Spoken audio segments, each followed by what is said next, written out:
for Responsible Solutions. This is a group founded after the Sandy Hook shootings by Congresswoman Gabrielle Giffords and her husband, former Navy Captain Mark Kelly, also astronaut and brother of an astronaut. They, after you may recall, after a tragedy in Tucson where the Congresswoman was shot in the head and that seemingly was going to end her career, they were able to pull this together, and now across the nation have been really active in working on passage of the ERPO. The ERPO here in Oregon is unique because it had a very strong voice in the Senate with Senator Boquist and Senator Burdick. Senator Boquist's son, I'm sure if you all witnessed the floor speech, you all know how emotional and impassioned it was, and this is about veterans and this is about saving veterans' lives. Some of the pieces of the bill, the actual processes of the bill were described previously to you and are not off base, but I think we've got a philosophical conversation in front of us. Judges' discretion was brought up, and that is right. There's a constitutional requirement and a constitutional obligation for judges to choose what's best in these cases, in particular when it comes to firearm dispossession.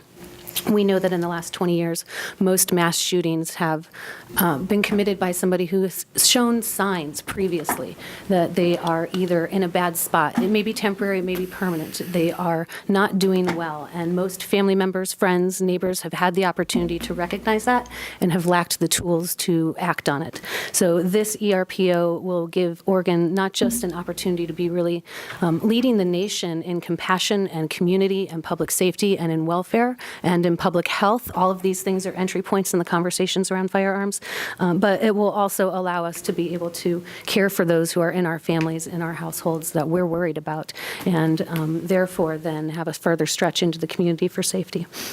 I think I'll end there on just a plea of compassion for you all, and I'll be happy to answer any questions. So I have a question, Niki, and I didn't get this to you, so you may or may not know the answer to this. How close is this to the ERPO that was passed in Washington at the ballot, and has that been challenged?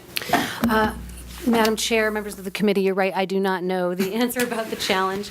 What I do know is that this has been enacted, ballot measure in Washington, but also in California legislatively. It's actually been enacted and acted upon in California in a very small, kind of modest sample population, but I would say that we've seen it effective, and we've now seen 21 different cases. And if I might just add, you know, to the point of not ensuring or not legislating or not mandating that somebody gets the care that they need. Once this ERPO is issued, I think we don't know what happens. And ideally, I would imagine a family member who sees enough and feels enough that they would go through the terror and the struggle and the terror itself of embarking on this with another family member is also likely then to help them seek help. Questions? All right, thank you very much.